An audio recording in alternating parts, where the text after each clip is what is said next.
Okay, welcome. My name is Robert Pfaff. I'm Professor of Finance at Bond University and also Emeritus Professor at the University of Queensland. It's my great pleasure to present you a topic which is Module 1, Responsible Science Matters.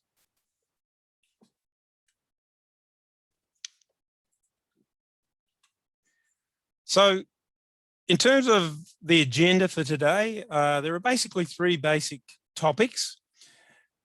We're going to start off by just thinking about what is science. We'll then transition to what is responsible science.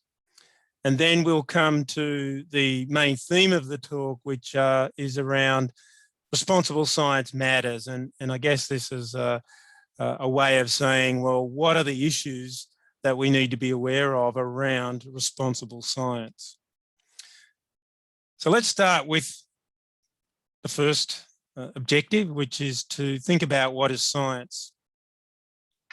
Now, I don't want to pretend that I'm going to give you a definition. I don't believe that there really is a definition, but what I will give you is my sort of take and my impression of what works pretty well in terms of the issues that we're going to discuss. And for me, science is very much just another way of saying research. Okay, now this is research that is scholarly research. It's not research that we might think about as just a superficial or random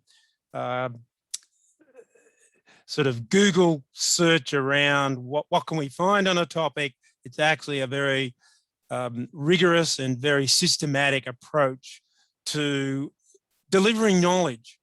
So for the purposes of today's talk and this module, think of science as basically equivalent to research, basically equivalent to scholarly research, and that what we're trying to do, or what is really a pretty important product of this activity that we sign up for as researchers, is knowledge. And as we'll soon discuss, it's the creation of new knowledge. So let's think a little bit about the nature of scholarly research. What I've got on the slide now is something taken from my local setting, but I'm sure in your jurisdiction, you will have something very similar to this. And I'm not using this to pretend it's better than what you might have at your fingertips, but I think it works really well, and it's one that I could easily get my hands on. So that's why I've used it. And it comes from the Australian Research Council. And the Australian Research Council tells us that, or asks us to think of research as the creation of new knowledge and or the use of existing knowledge in a new and creative way so as to generate new concepts, methodologies, inventions, and understandings. And it includes the synthesis and analysis of previous research to the extent that it is new and creative. Now, I've used a bit of color coding here to highlight what I think are the main things that should attract our attention for today's talk. And the one in blue is around knowledge, which I had on the previous slide. Green is we're picking up three cases in which we've got the word creation or creative. And then 4 times in this little excerpt is new. So in essence, what we should use as our working approximation for science, for research, for scholarly research, is the creation of new knowledge. Now, to put some context to the way in which I'm going to attack this, I just want to use a few slides to set that scene. And I do this only to allow you to understand one version of the message that I'm portraying. There will be other versions of this that if this context that I set doesn't apply to your situation, you would need to modify it. And the same broad themes will come through, but they would require a little bit of a different view. So the first thing I want to raise is in terms of types of research and really trying to simplify the world just so we can quickly get ourselves running without getting bogged down with all the complexities of the world. Think of a binary world, so a very simple world. There's two types of research. There's empirical and there's theoretical. We know in reality it's not so simple. For us, this will work. Now, the context that I will be taking, and I think applies almost to all of you in the audience, is empirical research. For theoretical research, it's important as well to be responsible scientists, but let's think about the empirical research setting. The second thing that I want to help in terms of giving a context to the approach that I will give is another simplification of types of empirical research. And that is, it's either quantitative or qualitative. In reality, we know it's not so simple. Now, given my background, I feel much more comfortable and appropriate that I talk about a quantitative perspective. There'll be several of you that are qualitative researchers. You'll need to modify in some relevant ways the message that I'm giving you, but it shouldn't be a big change to the overall theme. Okay, so it's empirical research, it's quantitative research that I have in mind. Now, in terms of quantitative research, I just want to highlight what I see as the three basic building blocks, because I'm going to rely very briefly on this in later slides, and I just want to set it up right now. And the basic building blocks of empirical research, I would argue whether it's quantitative or qualitative, but that is open to debate, is that you have an idea. So the basic intellectual idea or content around or focus around the research that you want to do. The data, so you need data, you need a sample and a sampling strategy in which you're going to explore that idea. And then you need tools, basically the elements, the key elements of the research or empirical method. Idea, data, tools. These are the basic building blocks of empirical research. So nearing the end of the first of the three goals, I just want to round out with some commentary around empirical research, some key elements, and reminding ourselves that I'm thinking of research and science as being very, very similar, but, almost equivalent. And I want us to think about what is good science or what is good research. And we should all recognize that there, even if we just think of journals and what journals publish, there is a variation in the quality of research. And sometimes research that is not so good still gets published.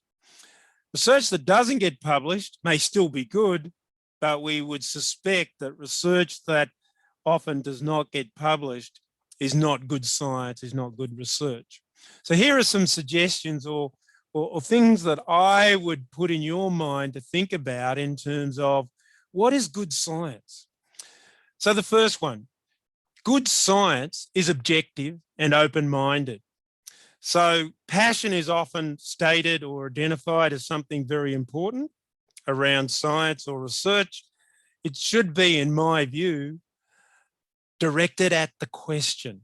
The passion should be all about the research question and not the answer. And I'll come back to elaborate that a little bit more later on. Good science searches for the unobservable truth about how the world works. Now, our perspective on how the world works, in most cases, is defined by the discipline that we choose to belong to. Those of you that do interdisciplinary, multidisciplinary, it gets more complicated, and we don't have time to discuss that here. So imagine that we are all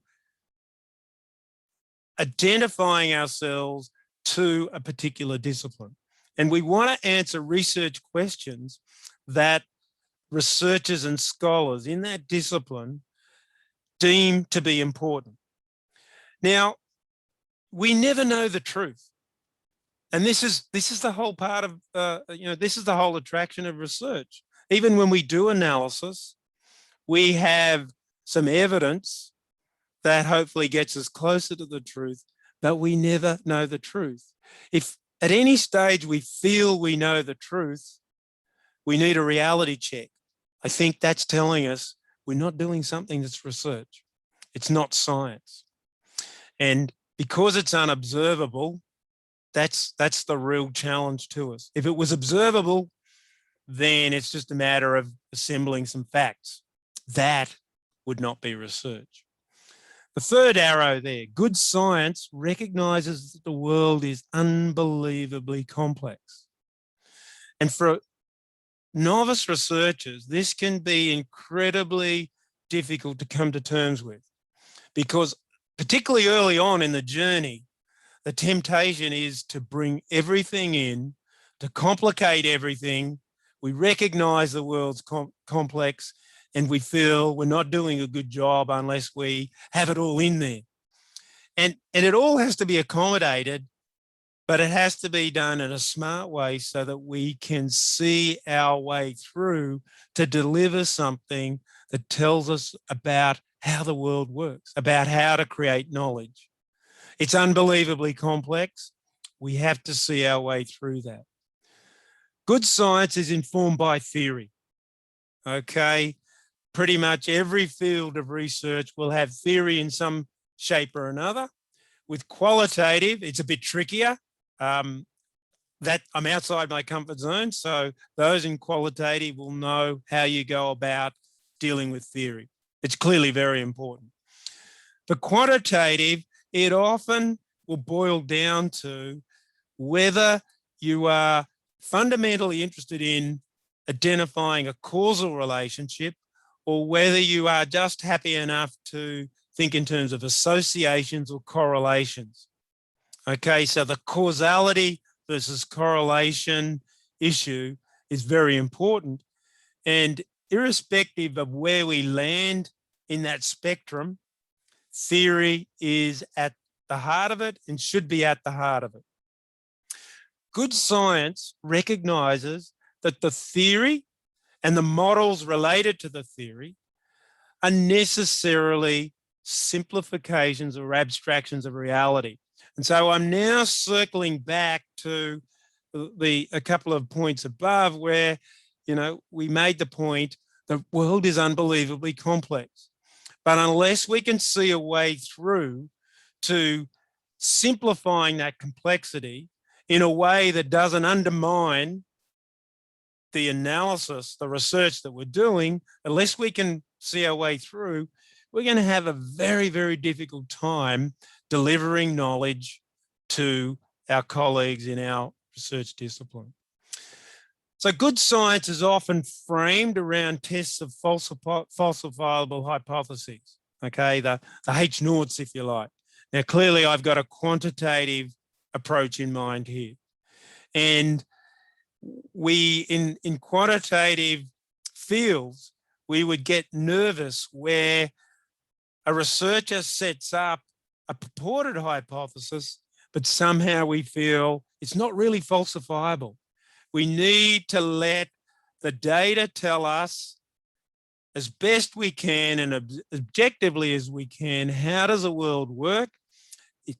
Does the evidence using the data with appropriate tools lead to rejection or a failure to reject? So good science can reject or it can fail to reject a hypothesis, but it cannot prove anything.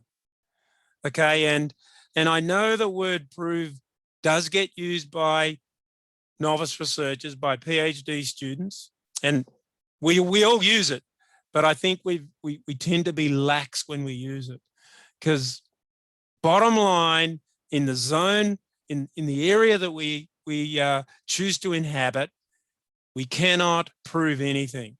You can prove something in a court of law, but even there, it's not 100% guaranteed. We do not prove. We reject or we fail to reject. Good science is plagued by noise, uncertainty. We have underlying concepts that come from the theory, and we need empirical constructs or proxies that hopefully map over to those concepts in a credible way, in a believable way, that will allow those that are critical of our research to say, okay, I believe this is helping to increase the stock of knowledge in this field. And if there was no noise, again, we'd be back to what I said earlier. We could observe the facts, okay? With zero noise, it's just a matter of collecting facts, tabulating the facts, and away we go. But what we have are noisy observations. And so we can think of those observations as having two main components, the signal and the noise. And the problem is that noise is often quite large, and it's a double-edged sword for us, because it helps define what research is about, but makes it difficult for us to actually deliver good outcomes, to deliver good science. Findings, so for good science, findings are, when you put all this together in a way, are probabilistic statements about the unknown truth of the hypotheses. So what we're doing is drawing inferences based on our analysis, using data, hopefully the gold standard tools, the gold standard data, a reliable representative sample of the world that's relevant to our research question, to make a call on whether we reject the hypothesis or we fail to reject. So the bottom line of all this, and this would round out our first of three objectives today, is that when we're thinking of good science, science is never settled. There is no such thing as the science. Could be somewhat controversial to some of you, but to me, this is absolutely fundamental to being researchers, to having an open mind and saying, I do not know what the answer to my research is. I'm going to put best efforts in trying to help not only myself, but all those scholars in my field get a better fix on what the answer is for the research question that I've set. So let me move on to the second part of the talk today, and that is transitioning from thinking about what is science to what is responsible science. Let me start with a non-exhaustive list of what I call incidental markers of responsible science. Now, some of this starts to take aspects of what we've just been talking about into account. And in fact, the segue is the very first dot point, that it's really amping up, if you like, the good science theme. All right, responsible science is good science, but it's probably even more than good science. So in what ways is it more? Well, I'm going to share with you my thoughts on that very shortly. Responsible science should be a true contest of ideas. It should allow a true contest of ideas. My argument would be, if we're in a so-called research setting where certain reasonable hypotheses or ideas are excluded without letting them be put to the test, then something is amiss. And I would be concerned that the science is not responsible. In some sense, it's heading towards irresponsible. Responsible science, to me, would avoid twisted and contorted narratives. I've seen papers, in fact, some of the papers I've published, I would think back in my early days where writing up the results is a long and winding road. And I've had reviewers sort of say, wow, this is a twisted story. It's a contorted narrative. And I think while some complex areas might somehow justify some twists, if it becomes too twisted and too contorted, I worry that it doesn't sound like it's responsible science. Genuine recognition of the fact that the science is never settled. I've already mentioned that. I think in many ways there should be no emotion around the research that we do. That could be a bit controversial to you. Passion, you might say, well, that's emotion. And I've already said, I think the passion it's the last stop point on this slide. Put all your passion into the question. That is paramount. The answer is what it is.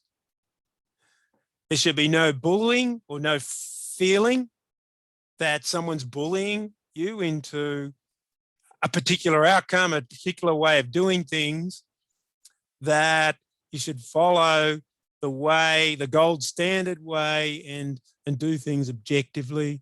And related to that, it shouldn't really have any hint of advocacy.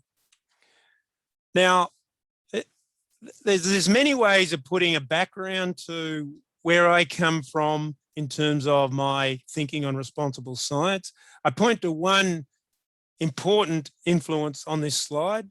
It's a Community for Responsible Research in Business and Management, and the link address is there, the web link address. It's created by 28 founding members. I think now it has many signatories. And I'm going to refer to this community as a community of responsible researchers. I'm going to save myself getting tongue twisted and drop off business and management. But this community of responsible research basically draws together some leaders in the field worldwide in business school disciplines. So accounting's represented, finance is represented, management's represented, strategy's represented, marketing's represented.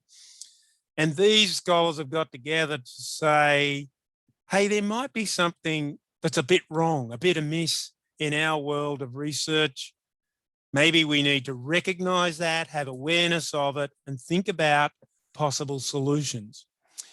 And I point you to a position paper that this community of responsible researchers released in November 2017. It's available on their website.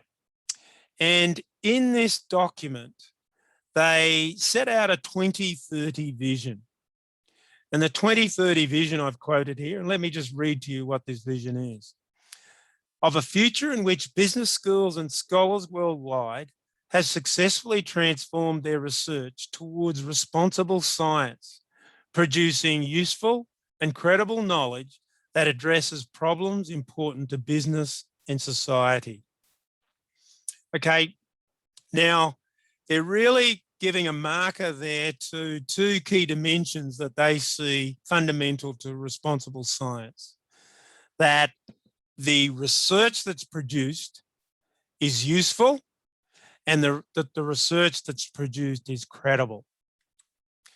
Now, using that as my basis of being informed, I put to you a three-pillar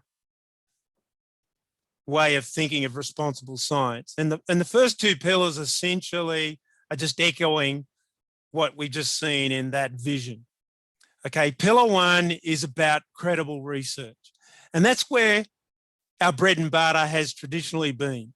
Okay, that's what we've been trained as researchers to produce. And one way of thinking where that often leads us is we're trying to get that research published in the world's best journals, in quality journals. And that would be credible research, reliable research. The second pillar is to remind us that there's a growing pressure on university researchers to choose topics that are more relevant, that are more useful, and more relevant and useful outside of academia. Okay, so the pillar of relevant research is part of responsible science. Now, I've added in a third pillar, not because I think the community of responsible science don't believe it. It just didn't come through explicitly in that quote. And I think it deserves its own pillar. And that is that we should endeavor to do research for which we have very good independence. Okay. If we are independent researchers, then in a sense, we have objective evidence or unbiased evidence that we're putting forward to our research communities. So what I plan to do in the next series of slides is drill down a little bit on each of those pillars. So let me start with credible research. Okay, so the next set of slides, until I tell you we finished that one, the next set of slides will be all about credible research.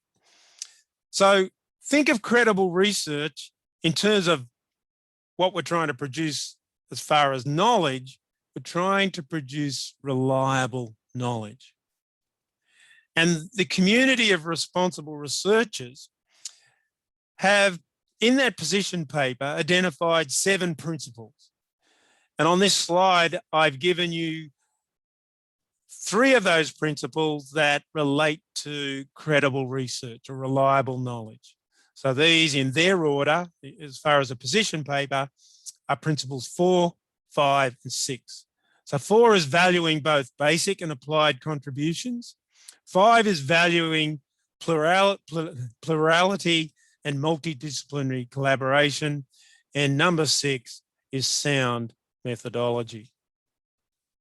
Now, what I want to do is drill a little bit further into credible research in 3 related ways.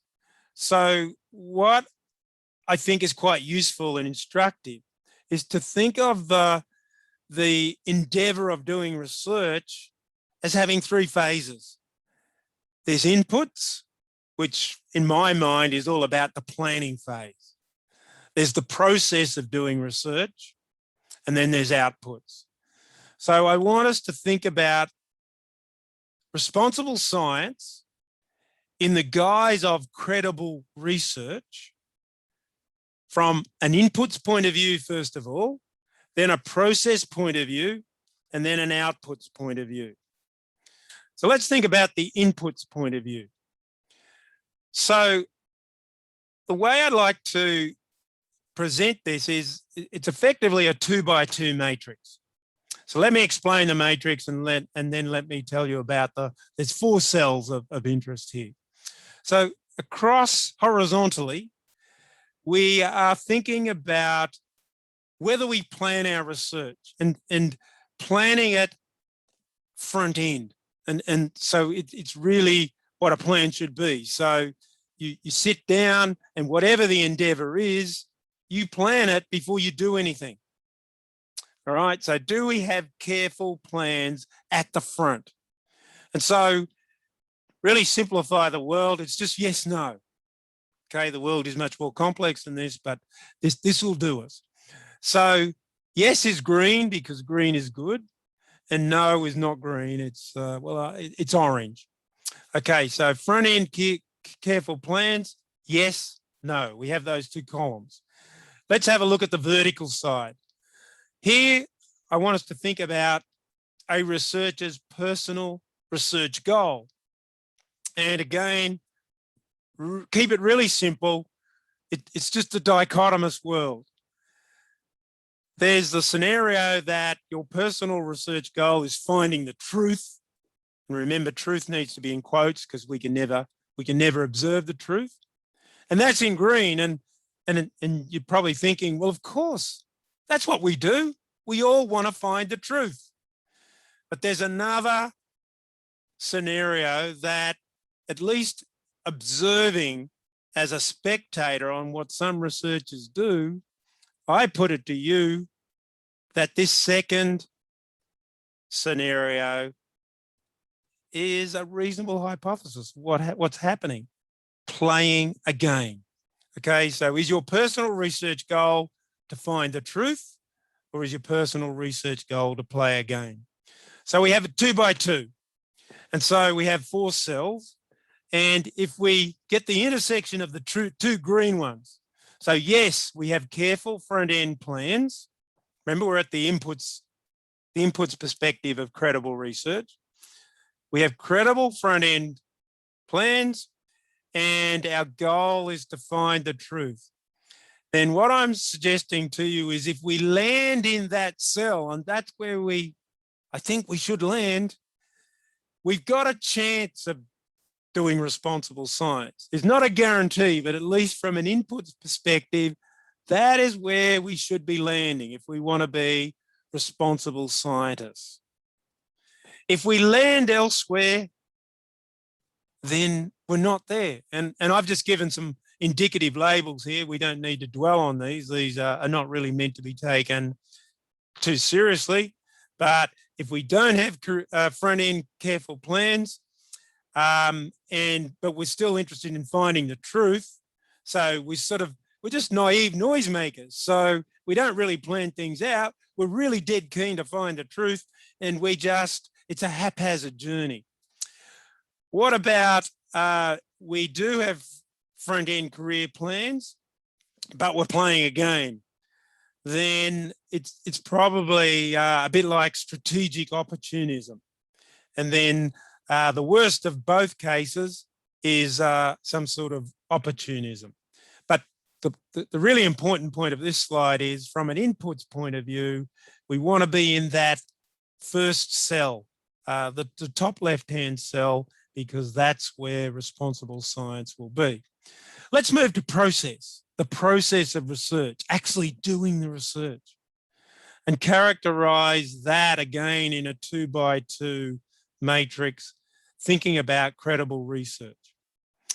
And horizontally, I'm now going to refer back to the basic building blocks. So I want us to think about the idea horizontally, and in a quantitative setting, this will, for our purposes now, be around hypothesis.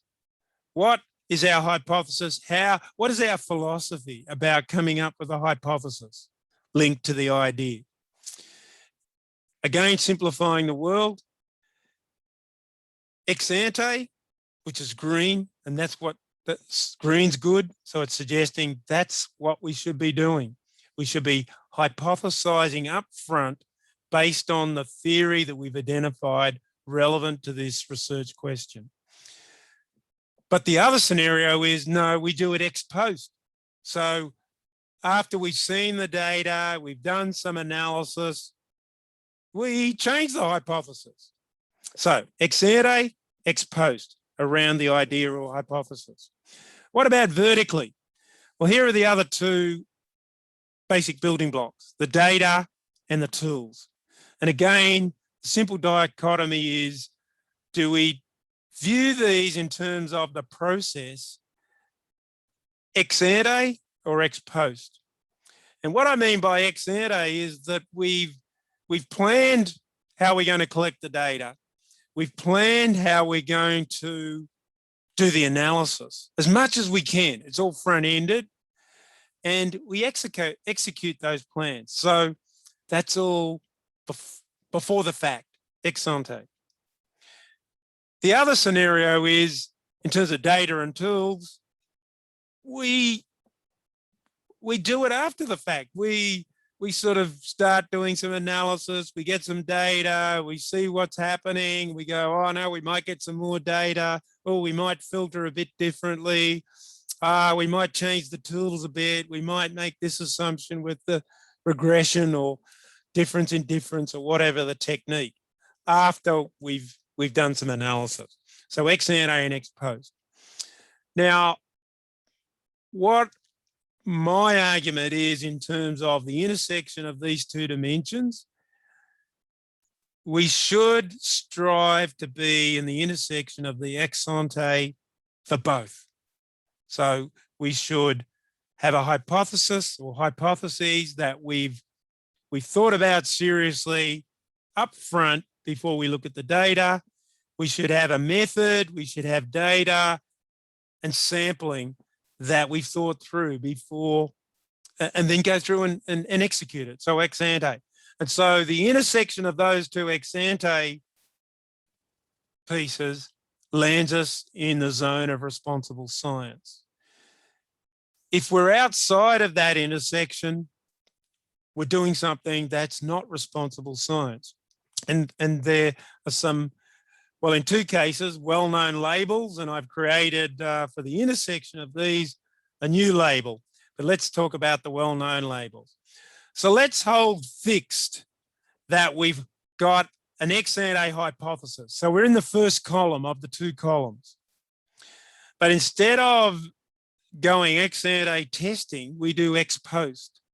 So what this means is that we are allowing ourselves to change, as I was indicating a bit earlier, maybe change the data, the sample, the filtering, the way in which we do the analysis.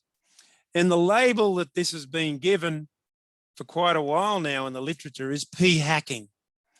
And the P stands for p-value. And it all links back to, I guess, a driver of research, and it's a sad reflection of where we are in a sense, as far as publishing quantitative research, that it's very difficult to get something published unless the p-value is less than 0.05. In other words, unless you have statistical significance. So p-hacking is moving outside of responsible science. Now, what about the diagonal from there? The harking situation. Harking stands for, the first four letters are an acronym, hypothesizing after the results are known. And so what we, basically are keeping fixed here is that, the data and tools can be ex ante. So you've planned everything up front and you follow through on that. You get the analysis and then your results aren't quite in line with the hypothesis you had at the beginning, or worse still, you didn't have a hypothesis. You just do the analysis, you have a look at the results and you go, I wonder what hypothesis would fit these results. That is hypothesizing after the results are known. And in pretty much every situation in quantitative, I hesitate to say every, but in the vast majority of situations, harking is not an advisable strategy, and it gets you out of the zone of responsible science. Now, I've invented a new term there, which is blending both harking and p-hacking, and it's p-harking, but I don't think anyone's really caught on to that acronym yet. It doesn't really matter. You're well and truly out of the zone, the process zone of responsible science. Okay, what about outputs? Characterizing credible research and thinking about responsible science. So this diagram is a bit messier, but to help us navigate through, for the moment, ignore the last column and ignore the bottom row. And if you do that, we're back to a 2x2. Okay. Now the horizontal here is now responsible science. And remember, we're talking about outputs. So the scenarios we're thinking of is, have we followed responsible science to get to our outputs? Yes. Or have we not? No. Okay, so that's the horizontal. The vertical is, in terms of the output, the results, did we find significant results? Yes or no? So overly simplifying what we would see in reality, but I think it's quite instructive to have a look at the cells. So go down the green column, the very first column, because that's where we want to land. That's following responsible science. Now, there are two scenarios there. We have a scenario where we've ended up with significant results and we've been responsible in how they've occurred. And that's that top left-hand cell in the 2x2.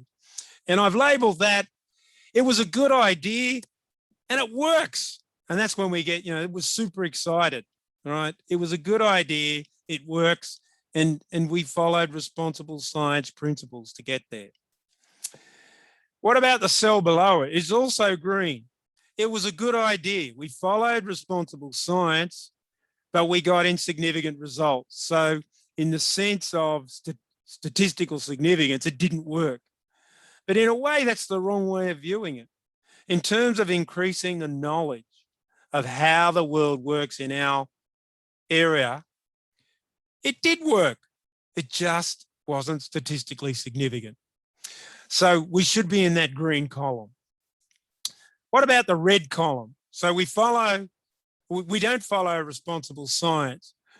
If we got significant results, which is the top red cell, well, it's statistically significant, but it's bad research because in some way, in some unknown way, in terms of this hypothetical diagram, we haven't followed responsible science principles, which most likely mean the research is not reliable. It's not credible.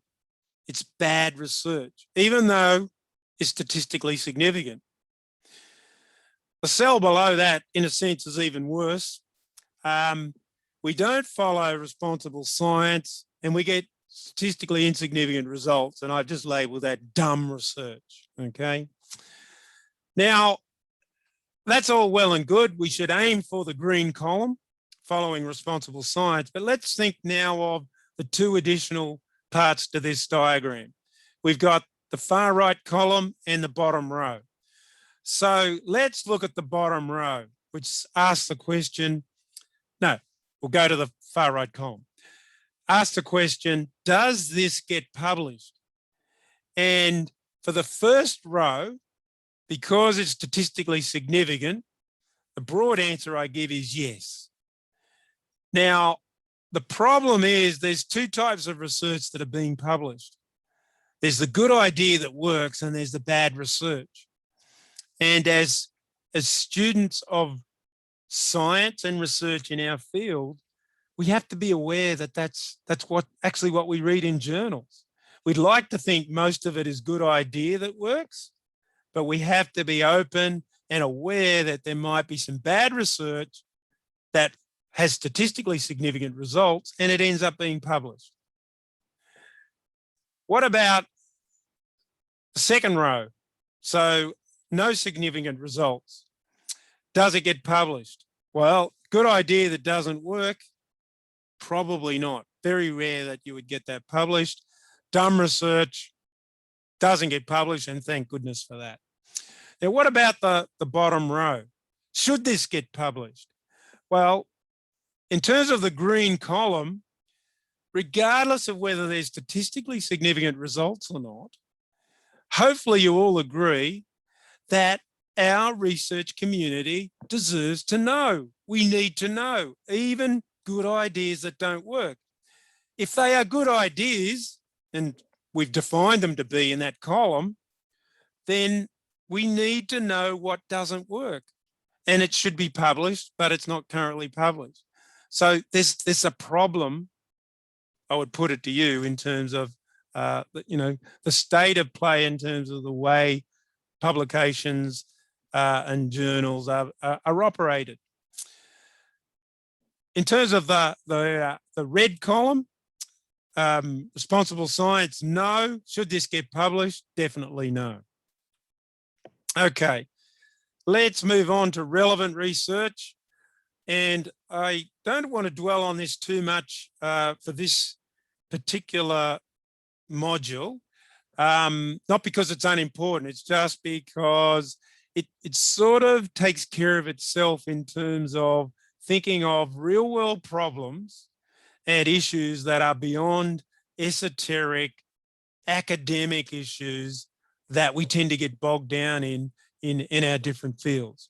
Now, the community of responsible researchers, they have 4 principles that they put on the table to remind us that this is important, that we need to have relevant research and useful knowledge, service to society, stakeholder involvement, impact on stakeholders, and broad dissemination. And they go on in that position paper to identify 5 broad topics of greater focus, and those are listed at the bottom of this slide. So let's now move on to the third pillar, independent research. And think of independent research as having the goal of creating knowledge that is unbiased or in a relevant sense, objective. And I know some people want to debate whether objective actually is something achievable, but that's too philosophical for me. I'm going to put it to you that we can come up with some concept around being unbiased and objective that as a concept we need to cling to, relevant to this discussion in terms of being independent researchers. And I've got several dot points here that I want to quickly go over with you. This is not an exhaustive list, but to me, it captures a lot of the flavor around what it means to be an independent researcher. And the first one's super challenging because if it was just one-dimensional, and that simply is that we actually are independent researchers, our lives would be challenging, but not too bad. The problem is it's like information asymmetry. There's too much hidden from view to the general public, to external parties. And so it needs to go to a second and possibly even a third dimension of perceptions of independence and potential independence. And those scholars out there that are into auditing and the principles of auditing research, this independence, way of thinking of independence will be very well known to you. And it's something that we need to be aware of and deal with as researchers. Sadly, it's not good enough to just know that you are actually independent. You have to think about perceptions and you have to think about potentialities.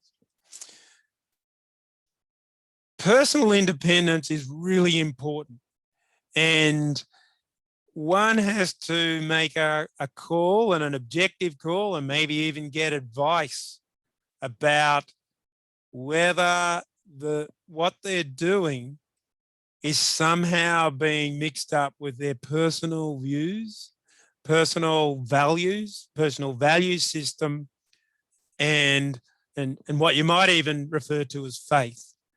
And I've got a thought experiment in a minute to drill down on this, which hopefully will make this more clearer. We need to avoid conflicts of interest, and these can happen in all sorts of ways. So we're the researcher. Some cases we've got a funder. Sometimes there are stakeholders, advocates, lobbyists, and other potential conflicts of interest. And in some fields and in some research topics, this becomes more challenging and more important than in others. But we all need to be aware of that.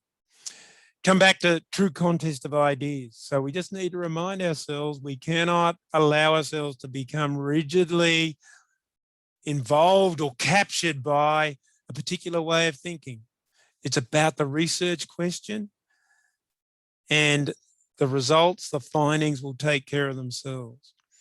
So the way I would argue it is to remind ourselves nothing is ever settled.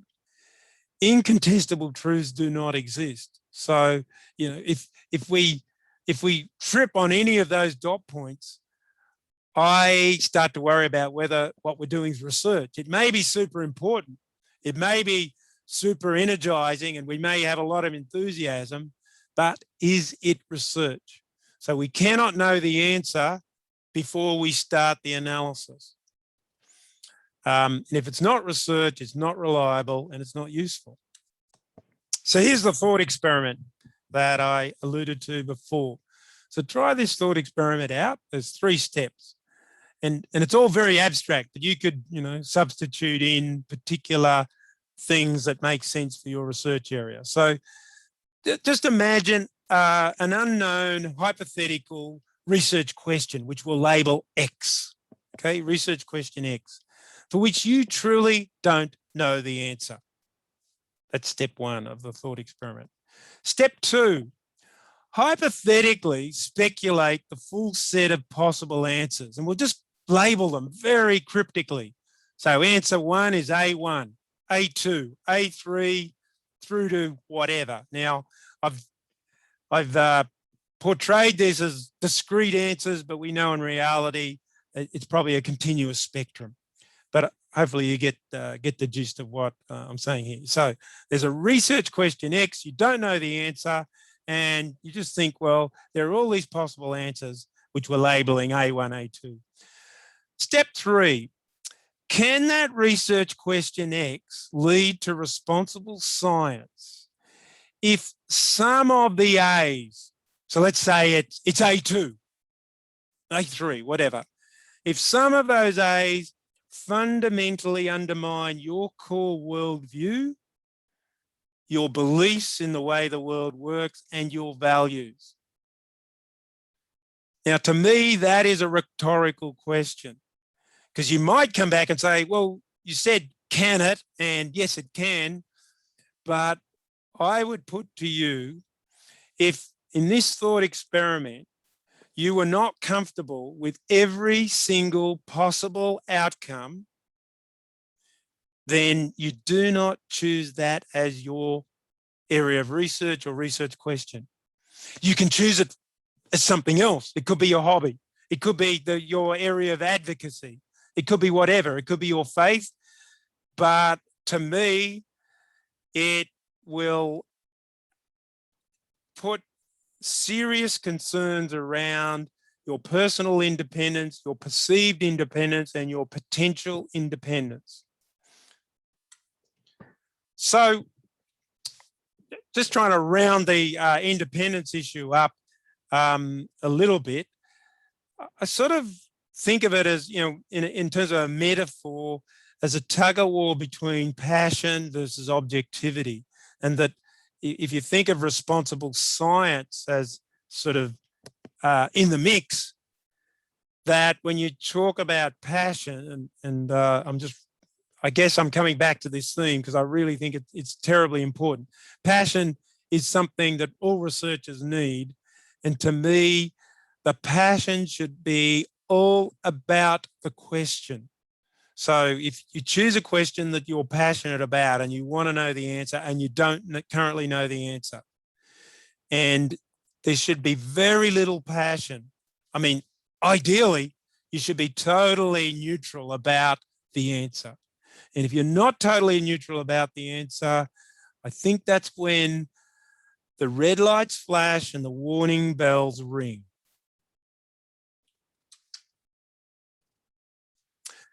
So let's move on to responsible science matters. And I'm probably going to go 5 minutes over here. And we started a little late, but let me continue on. So in terms of that community of responsible researchers, they are really suggesting that there may be a crisis in research. And it may be unfolding, and so I just want to put to you, well, what crisis? What are the sort of markers of a potential crisis? So over time, we could ask the questions: is there an actual or perceived increase in publication bias, failure of replication, and weird science? Okay, so I'm now trying to pick through and tie into some of the things we've sort of been talking about in the earlier parts of this module. Certainly was more than hinting about potential publication bias. We would then wonder whether how replicable some of the papers that we see published in journals are, and are there failures? And another way of looking at it is, do you ever have the feeling that as you read some journals, more and more of the topics are becoming weirder and weirder? And that one really is in there to get us thinking about the relevance of our research. Because if there are more than, there's only so many steps between our research and it having some real world value before you start to worry, and probably beyond about 1 or 2 steps, it becomes quite tenuous. So that's what I'm thinking about in terms of weird science. So just to give a rough characterization of how these might line up with the 3 pillars. So publication bias is probably going to get us a red cross against each of the pillars. So there's a bias. We're probably worried about how reliable or credible the research is. It's probably not that relevant, and it's probably, or quite possibly, induced some degree of lack of independence. Replications failing. If we can't replicate or reproduce a famous study, we have to wonder how credible or reliable that research is. And we also have to wonder to what extent was it done in an independent way. And then the weird science is the one that I think lines up definitely with, we've probably made fairly serious, we probably have a fairly serious issue around having relevant research. So another angle on the crisis, potential crisis, is around crisis of integrity, which comes from the community of responsible researchers. And there's soft and hard versions. In terms of the soft misconduct, I mean, we can fall into unintentionally being a little sloppy, a little lazy sometimes, making an honest error, and occasional or sporadic p-hacking or harking, which I mentioned earlier. Where that p-hacking and harking becomes very extreme, where it becomes very systematic, I think it transitions from soft misconduct to hard misconduct. And I have a concern that it's a very, very small minority of researchers in a number of fields. This is what they wake up sort of thinking about. They probably don't realize it, but they think good research is just turning the handle and p-hacking until they get a statistically significant result, or dreaming up some crazy contorted way of interpreting their results and calling it a hypothesis after the fact. And this is, for me, this is the main focus of what I'm concerned about with the new breed of researchers. I'm not so worried about fraud, fabrication, falsification, and plagiarism. Of course, they're really, really bad things. It's so obvious that they're bad things, we don't need to dwell on them. They are clearly not only career limiting, but they can be career ending. You can have your articles retracted for one or more of those hard misconduct situations.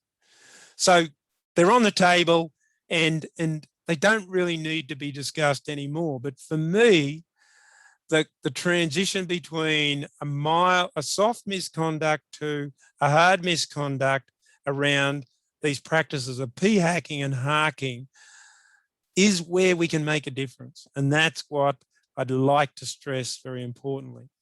Well, in terms of solutions, as individuals, well, we can be more careful. We can make good decisions and strive to make good decisions. We can, as much as we can, avoid systematic and extreme versions of p-hacking and harking, so the temptations and a bunch of other things. So as in individuals, of course we must strive to do better, but I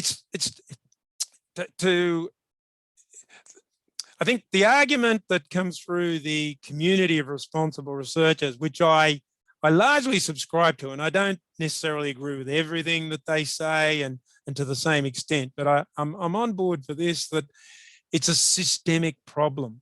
So individually, if a few change, unless the system changes and there's a bunch of somewhat parallel major changes in the ecosystem, it's going to be really tough.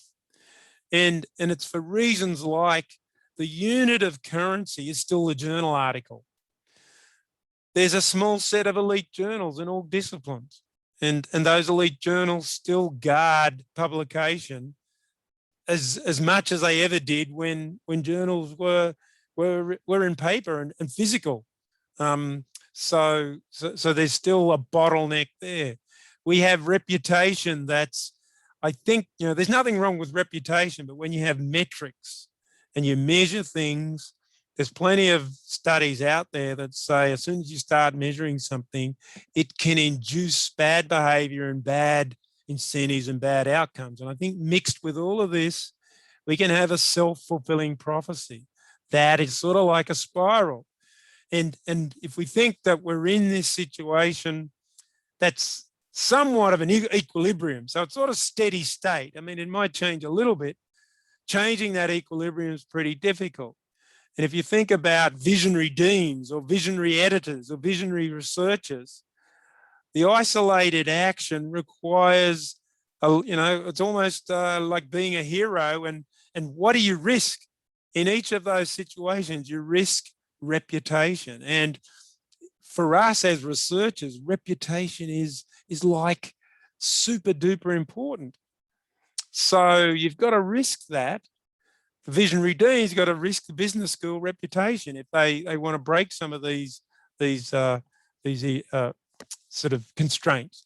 The editor has to risk journal reputation. If you want to publish replications, as some journals do, and I've done that with the Pacific Basin Finance Journal, and the concern is that those established scholars in the field will say, what is going on?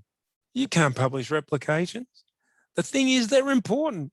Our community needs to know whether recent, presumably high quality papers, and I think most of the time they are high quality. Can we replicate them? Do those? Can we reproduce them in the same market? Can we see whether they carry over to other markets that are relevant? And as a visionary researcher, it might seem a little perverse, but if you run too fast at this, the perception of your reputation might fall, even though for you personally, you feel your reputation's increased. So there's a lot of impediments here. So what the community of responsible researchers suggested is a whole bunch of possible actions. Now, these next couple of slides, we won't go through these in detail. I've added a few bits and pieces in terms of my perspective, but in terms of journal editors, publishing replications, embracing pre-registration of potential papers. So having basically in principle accept of potential studies that have not yet to be done, but it's a great idea. The design is sound. The design is actually gold standard. So gold standard tools, gold standard data, and it's all front-ended in terms of the planning. That we embrace a thing called systematic reviews that tries to give objective evidence about what we currently know in a field. The data and code sharing occurs along the lines of what is labelled open science, and that we're aware of predatory publishers that are taking advantage of the move towards open access publishing. If we jump down to the bottom of the slide, I just wanted to highlight in terms of, I guess, it's a joint responsibility. I've got university leaders, deans. It can come from all directions, but research training. And this module that we're currently working through is like the foundation stone for a whole raft of research training that I think we can put on the table to try and lift ourselves a little closer to the ideals and the principles of responsible science. In terms of scholars, if we jump to number 6 here in terms of possible actions, gold standard decisions around ideas, data, and tools, these basic building blocks, and committing to a more holistic planning of our research at the front end. So it's sort of bringing what we might have, what we currently do is leave some of this till later. We try and front end it all so that we've got as well as we can, a really solid and sound and watertight plan for our research. In terms of industry, getting industry to understand the boundary between research and consulting so that they don't come to university scholars saying, can you do this research for us? When really all they don't really care about research. They just want a consulting job done. So some final thoughts. In terms of institutional guidance, and again, I'm relying on a local example. I'm sure you have these in Europe and worldwide around a code of responsible research that Universities Australia have put out, management of data and information. They've got another document on that, and another one on authorship are just examples. So the code of responsible research, I've extracted a few things here. There's 16 items that fall as responsibilities of researchers. And so, number 14 is around culture. Number 15 is mentorship. Number 16, education and training. 21, appropriate tools. 22, data and materials. 24, conflicts of interest. And 25 and 6 relate to authorship and acknowledgement. There's also a growing acceptance of thinking about the collaboration that we do and the authorship teams that we have, and this acronym of CREDIT, which is the Contributor Roles Taxonomy. There are several journals that are now either requiring submissions from authorship teams to identify in terms of, and it's down the left-hand column here, all the credit categories, to assign the major roles across the different collaborators. So conceptualization, data curation, formal analysis, funding acquisition, investigation methodology, and the list goes on. Final thing to round out the recorded session today is there's many resources out there that you could find, and including videos. And here's one that I'd recommend by Brian Nosek, who's one of the world leaders in terms of this movement towards, responsible science, getting replicability of results, et cetera. And the link here is to a talk he gave a year or two ago at the University of Queensland on shifting incentives from getting it published to getting it right. So I thank you for listening, and I wish you well.